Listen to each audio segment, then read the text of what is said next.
खुलुमबाय गोजोन फुंबिलिनि बयनिसिमबो आंनि बे मुलुगनां बड' निउस चेनेलाव गासैखौबो बरायहरनाय जाबाय। आसा खालामो नोंथांमोनहा गासैबो मोजाङै दं।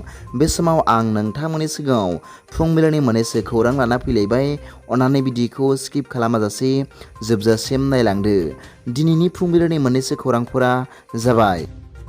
गिबि रादाबाव दं सोनाब बंग सिमायाव पुलिस आरो मि फिसिनाय बिफाननि मेगनाव हाद्रि सारनानै ब्रयलार दाउ आसामाव बारहोनाया दाबोनो सोलिगासिनो थानायखौ नुनो मोननाय जादों।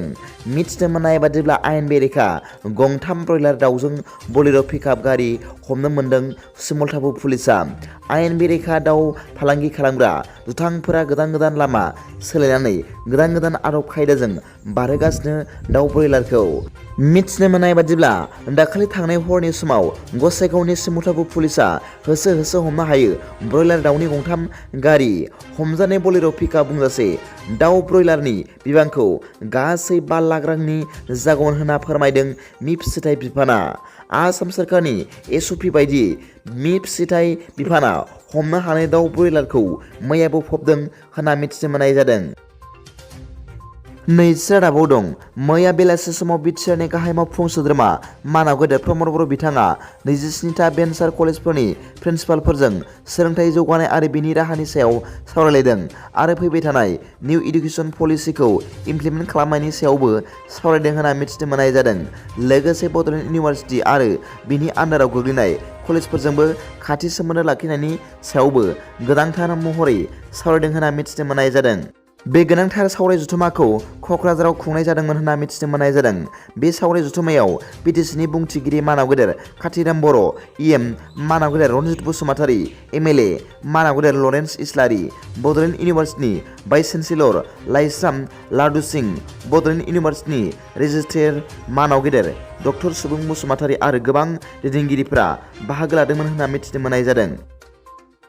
थामथि रादाबाव दं मैया बेलासि समाव क'क्राझार साइन्स कलेजनि साखाथियाव मोनसे गिख्रंथाव गारिनि सौग्रावलायनाय जाब्रबथाय जादों होनना मिथिनो मोननाय जादों।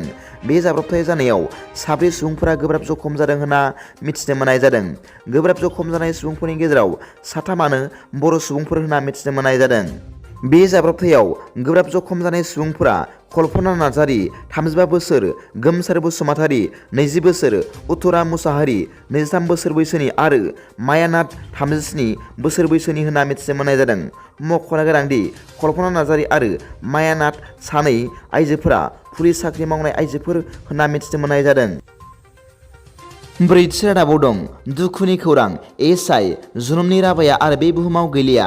नगावनि जग्लाबन्दायाव जाब्रबथायजों हरखाबै जिउ गोमायो होनना मिथिनो मोननाय जादों। सासे गोहोगोरा साहसि पुलिस बिबानगिरि महरै बयजोंबो मिथिजानाय जुनुमनि राबानि हरखाबै जिउ गोमानाया बयखौबो सोमोहाबहोदों होनना मिथिनो मोननाय जादों। दिनैनि फुंबिलिनि मोननैसो खौरांफोरा दा बेखिनिल'मोन। भिडिअखौ मोजां मोनदोंब्ला आंनि बे मुलुगनां बड' निउस चेनेलखौ अन्नानै साबस्क्राइब खालाम आरो बेल आइकनआवबो थुनानै ला, जाहाथे आं गोदान निउस आपडेट लानानै फैब्ला नोंथांनियाव सिगांग्रो नटिफिकेसन सौहैयो। दा बेलासिनि रादाबाव नोंथांमोनखौ आंनि बे चेनेलाव गासैखौबो बरायहरनाय जाबाय।